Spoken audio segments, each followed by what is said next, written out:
ஊர் அறிய நிச்சயதார்த்தம் முடிஞ்சிருச்சு. இதுக்கு மேல வேணுமா வேணாமான்னு யோசிக்கிறதுல அர்த்தமே இல்ல. அந்த அம்மா ஒரு பெரிய அந்தஸ்துல இருக்கிறவங்க.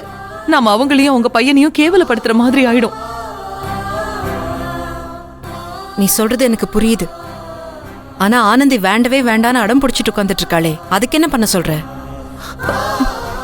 கல்யாணத்தை பத்தி பேசினாலே அவ அப்படி அழுவுறா. நம்ம மட்டும் என்ன பண்ணோம்? அவளை ஏமாத்தி நிச்சயதார்த்தம் பண்ணியிருக்கோம். அதனால அவளை எப்படி சமாதானப்படுத்துறதுன்னு எனக்கு ஒண்ணுமே புரியல. அதெல்லாம் எனக்கு தெரியாது கயல். ஆனந்தி கிட்ட நீ எப்படி பேசுவியோ என்ன பேசுவியோ அது உன்னோட பாடு. ஆனா அவள் இந்த கல்யாணத்துக்கு சம்மதிக்க வைக்கணும்.